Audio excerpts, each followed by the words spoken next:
Hi, my name's Colin. I am a grateful member of Alcoholics Anonymous, and today I will be reading the fifth story from the fourth edition of the Big Book of Alcoholics Anonymous.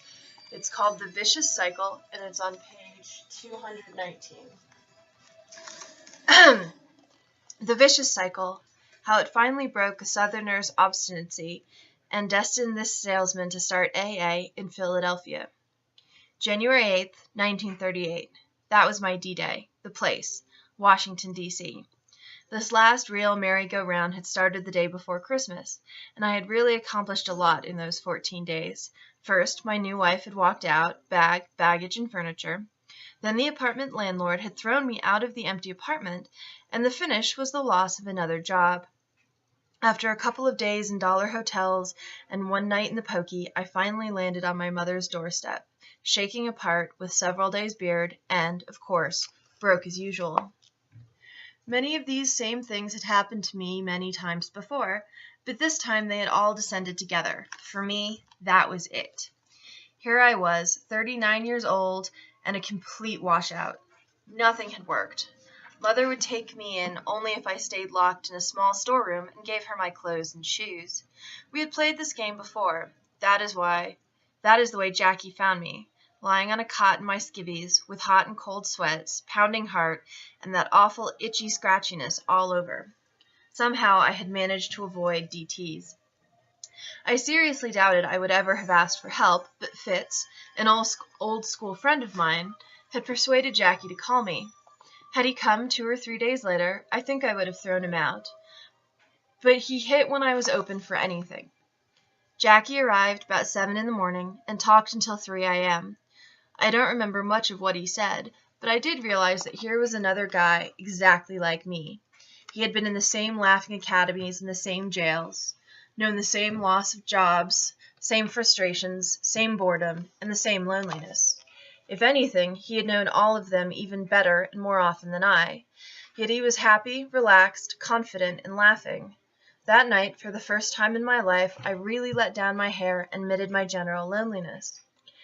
Jackie told me about a group of fellows in New York, of whom my old friend Fitz was one, who had the same problem I had, and who, by working together to help each other, were now not drinking and were happy like himself. He said something about God or a higher power, but I brushed that off. That was for the birds, not for me. Little more of our talk stayed in my memory, but I do know I slept the rest of that night, while before I had never known a real night's sleep. This was my introduction to this understanding fellowship, although it was to be more than a year later before our society was to bear the name Alcoholics Anonymous. All of us in AA know the tremendous happiness that is our sobriety, but there are also tragedies. My sponsor, Jackie, was one of these. He brought in many of our original members, yet he himself could not make it and died of alcoholism. The lesson of his death still remains with me, yet I often wonder what would have happened if somebody else had made that first call on me. So I always say that as long as I remember January 8th, that is how long I will remain sober. The age-old question in AA is which came first, the neurosis or the alcoholism? I like to think I was fairly normal before alcohol took over. My early life was spent in Baltimore, where my father was a physician and a grain merchant. My family lived in very prosperous circumstances, and while both my parents drank, sometimes too much, neither was an alcoholic. Father was a very well-integrated person, and while Mother was high-strung and a bit selfish and demanding, our home life was reasonably harmonious. There were 4 of us children, and although both of my brothers later became alcoholic, one died of alcoholism, my sister has never taken a drink in her life. Until I was 13, I attended public schools with regular promotions and average grades. I have never shown any particular talents, nor have I had any real frustrating ambitions. At 13, I was packed off to a very fine Protestant boarding school in Virginia, where I stayed for 4 years, graduating without any special achievements. In sports, I made the track and tennis teams. I got along well with the other boys and had a fairly large circle of acquaintances, but no intimate friends. I was never homesick and was always pretty self-sufficient. However, here I probably took my first step toward my coming alcoholism by developing a terrific aversion to all churches and established religions. At this school, we had Bible reading before each meal and church services 4 times on Sunday, and I became so rebellious at this that I swore I would never join or go to any church except for weddings or funerals. At 17, I entered the university, really to satisfy my father, who wanted me to study medicine there as he had. That is where I had my first drink, and I still remember it, for every first drink afterwards did exactly the same trick. I could feel it go right through every bit of my body and down to my very toes.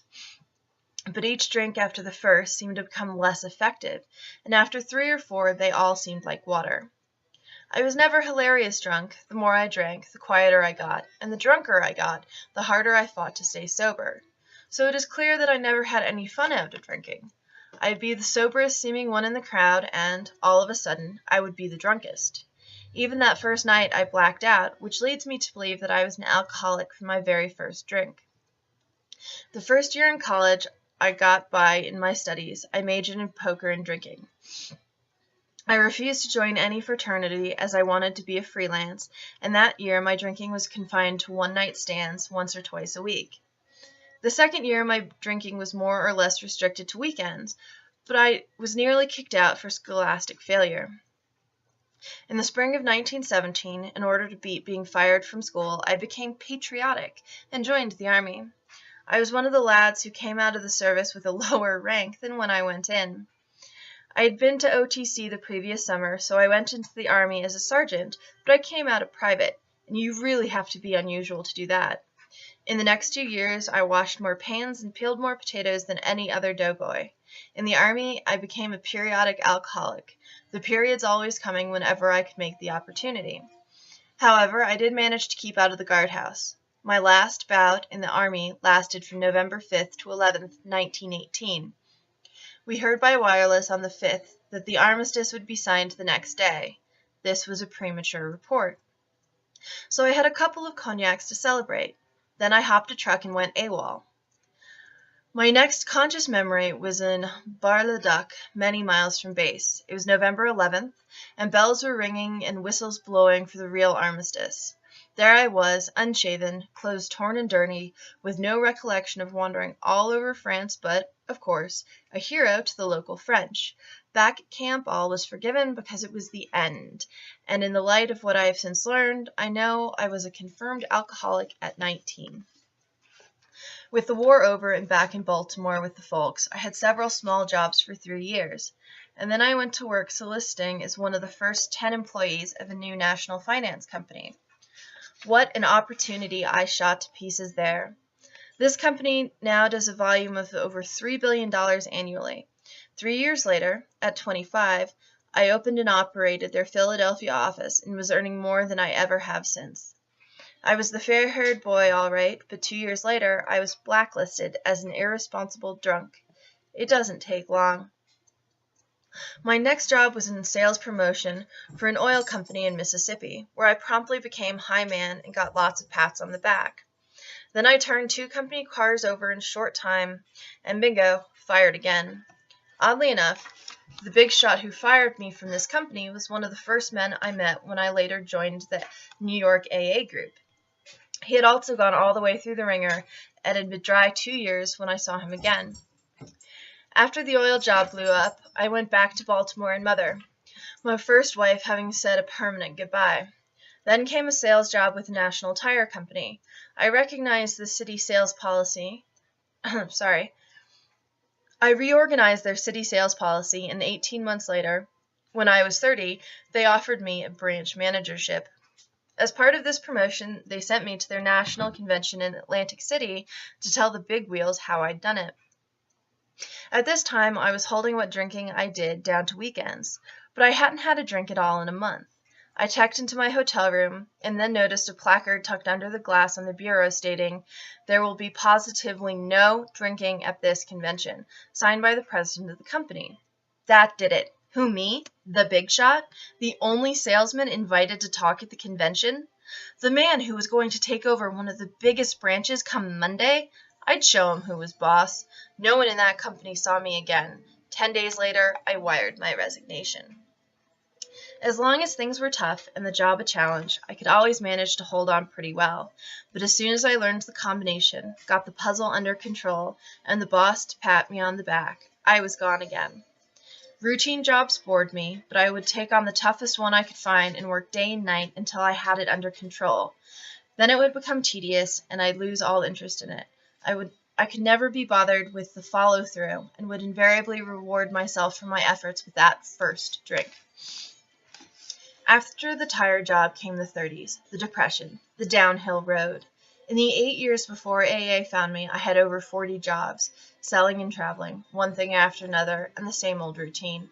I'd work like mad for 3 or 4 weeks without a single drink, save my money, pay a few bills, and then reward myself with alcohol. Then I'd be broke again, hiding out in cheap hotels all over the country, having one-night jail stands here and there, and always that horrible feeling. What's the use? Nothing is worthwhile. Every time I blacked out, and that was every time I drank, there was always that gnawing fear. What did I do this time? Once I found out. Many alcoholics have learned they can bring their bottle to a cheap movie theater and drink, sleep, wake up, and drink again in the darkness. I had repaired to one of these one morning with my jug, and, when I left in the afternoon, I picked up a newspaper on the way home. Imagine my surprise when I read in a one-page box that I had been taken from the theater unconscious around noon that day, removed by an ambulance to a hospital, and stomach pumped, and then released. Evidently, I had gone right back to the movie with a bottle, stayed there several hours, and started home with no recollection of what had happened.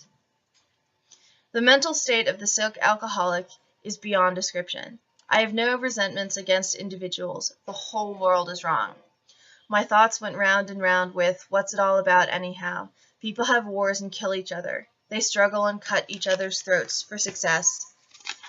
And what does anyone get out of it? Haven't I been successful? Haven't I accomplished extraordinary things in business? What do I get out of it? Everything's all wrong, and the hell with it. For the last 2 years of my drinking, I prayed during every drunk that I wouldn't wake up again. 3 months before I met Jackie, I had made my second feeble try at suicide. This was the background that made me willing to listen on January 8th. After being dry 2 weeks and sticking close to Jackie, all of a sudden I found I had become the sponsor of my sponsor, for he had suddenly taken drunk. I was startled to learn he had only been off the booze a month or so himself when he brought me the message. However, I made an SOS call to the New York group, whom I hadn't met yet, and they suggested we both come there. This we did the next day, and what a trip! I really had a chance to see myself from a non-drinking point of view. We checked into the home of Hank, the man who had fired me 11 years before in Mississippi, and there I met Bill, our founder. Bill had then been dry 3 years, and Hank too. At the time, I thought them just a swell pair of screwballs, for they were not only going to save all the drunks in the world, but also all the so-called normal people. All they talked of that first weekend was God, and how they were going to straighten out Jackie's and my life. In those days, we really took each other's inventories firmly and often. Despite all this, I did like these new friends because, again, they were like me. They had also been periodic big shots who had goofed out repeatedly at the wrong time, and they also knew how to split one paper match into 3 separate matches. This is very useful knowledge in places where matches are prohibited. They too had taken a train to one town and had wakened hundreds of miles in the opposite direction, never knowing how they got there. The same old routine seemed to be common to all of us. During that first weekend, I decided to stay in New York and take all that they gave out with except the God stuff. I knew they needed to straighten out their thinking and habits, but I was all right. I just drank too much. Just give me a good front and a couple of bucks, and I'd be right back in the big time. I'd been dry 3 weeks, had the wrinkles out, and had sobered up my sponsor all by myself. Bill and Hank had just taken over a small automobile polish company, and they offered me a job, $10 a week, and keep at Hank's house. We were all set to put DuPont out of business. At that time, the group in New York was composed of about 12 men who were working on the principle of every drunk for himself. We had no real formula and no real name. We would follow one man's ideas for a while, decide he was wrong, and switch to another's method. But we were staying sober as long as we kept and talked together. There was one meeting a week at Bill's home in Brooklyn, and we all took turns there spouting off about how we had changed our lives overnight, how many drunks we have saved and straightened out, and last but not least, how God had touched each of us personally on the shoulder. Boy, what a circle of confused idiots. Yet we all had one sincere purpose in our hearts, and that was not to drink. At our weekly meeting, I was a menace to serenity those first few months, for I took every opportunity to lambast the spiritual angle, as we called it, or anything else that had any tinge of theology. Much later, I discovered the elders held many prayer meetings hoping to find a way to give me the heave-ho, but at the same time stay tolerant and spiritual. They did not seem to be getting an answer, for here I was staying sober and selling lots of auto polish, on which they were making 1,000% profit.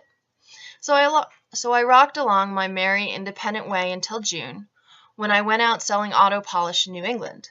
After a very good week, 2 of my customers took me to lunch on Saturday. We ordered sandwiches, and one man said, 3 beers. I let mine sit. After a bit, the other man said, 3 beers. I let that sit too. Then it was my turn. I ordered 3 beers. But this time it was different. I had a cash investment of 30 cents, and, on a $10 a week salary, that's a big thing.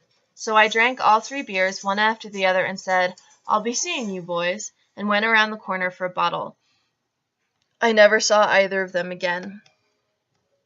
I had completely forgotten the January 8th when I found the fellowship, and I spent the next 4 days wandering around New England half drunk, by which I mean I couldn't get drunk, and I couldn't get sober. I tried to contact the boys in New York, but telegrams bounced right back, and when I finally got Hank on the telephone, he fired me right then. This is when I really took my first good look at myself. My loneliness was worse than it had ever been before, for now even my own kind had turned against me. This time it really hurt, more than any hangover ever had. My brilliant agnosticism vanished, and I saw for the first time that those who really believed, or at least honestly tried to find a power greater than themselves, were much more composed and contented than I had ever been, and they seemed to have a degree of happiness I had never known. Peddling off my polish sales for expenses, I crawled back to New York a few days later in a very chastened frame of mind. Chastened frame of mind? When the others saw my altered attitude, they took me back in, but for me they had to make it tough. If they hadn't, I don't think I ever would have stuck it out. Once again, there was the challenge of a tough job, but this time I was determined to follow through. For a long time, the only higher power I could concede was the power of the group, but this was far more than I had ever recognized before, and it was at least a beginning. It was also an ending, for never since June 16, 1938, have I had to walk alone. Around this time, our big AA book was being written, and it all became much simpler. We had a definite formula that some 60 of us agreed was the middle course for all alcoholics who wanted sobriety, and that formula has not been changed one iota down through the years.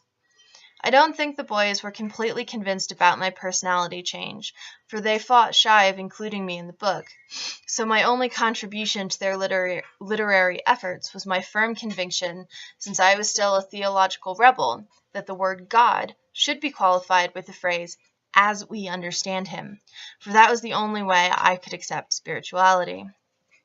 After the book appeared, we all became very busy in our efforts to save all and sundry, but I was still actually on the fringes of AA.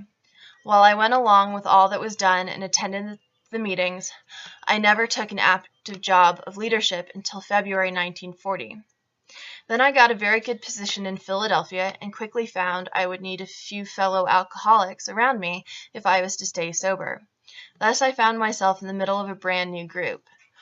When I started to tell the boys how we did it in New York and all about the spiritual part of the program, I found they would not believe me unless I was practicing what I preached. Then I found that as I gave in to this spiritual or personality change, I was getting a little more serenity. In telling newcomers how to change their lives and attitudes, all of a sudden I found I was doing a little changing myself. I had been too self-sufficient to write a moral inventory, but I discovered in pointing out to the new man his wrong attitudes and actions that I was really taking my own inventory, and that if I expected him to change, I would have to work on myself too.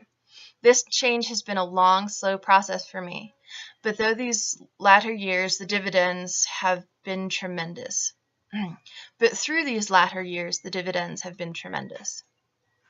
In June 1945, with another member, I made my first and only 12th step call on a female alcoholic, and a year later I married her.